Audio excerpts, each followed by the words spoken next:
वरच्या स्तरावर जाऊन निवडणूक लढवायचा प्रयत्न. त्याला पराभव समोर दिसू लागला आणि दिसू लागल्यामुळे काही अशा गोष्टी, खोट्या गोष्टी व्हायरल करायचा प्रयत्न केला.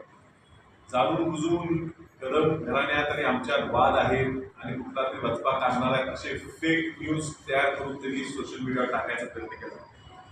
जयश्री बहिणी आमच्यात काहीतरी वाद आहे, मदन भाऊचा कार्यकर्ते नाराज आहेत अशी खोटी बातमी टाकून व्हायरल करायचा प्रयत्न केला. माझ्या बाबतीत माझ्या सुद्धा वैयक्तिक आयुष्यातले काही फोटो वेगळे करून त्याच्यावर वेगळा व्हिडिओ बनवून काहीतरी घाणेरडे बातम्या पसरवायचा प्रयत्न केला.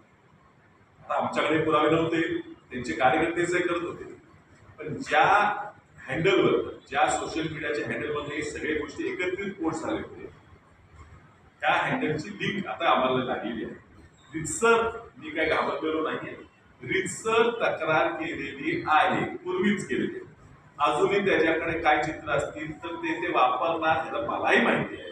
आणि त्यांना राजकारणात चांगल्या गोष्टी करता येत नसल्यामुळे अशा फसव्या आणि खोट्या गोष्टी करूनच त्यांना यश मिळेल असं त्यांना वाटतं, पण ते त्याआधी फेल होणार. आणि एक समाधान मला ह्यात एक वाटतं की ह्या पातळीवर आम्हाला तुमच्यावर टीका करता येत नव्हती की तुम्ही या पातळीवर गेला. तुम्ही स्वतःच कबुली दिली की अशी क्लिप मी टाकली नाही अजून टाकणार आहे, हे तुम्ही स्वतः कबुली दिली. हे बघून खूप समाधान वाटलं की आपण जे म्हणत होतो, जे आरोप करत होते खरे ठरले.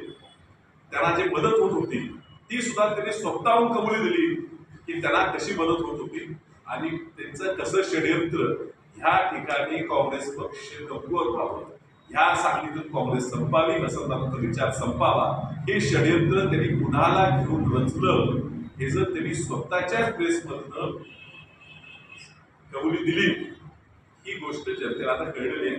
त्यामुळे ह्या पुढच्या काळात तुम्ही आणि तुमचे दिलदार लोक ही ह्या राजकारणात सांगली जिल्हा हातभार करेल हा मला विश्वास आहे.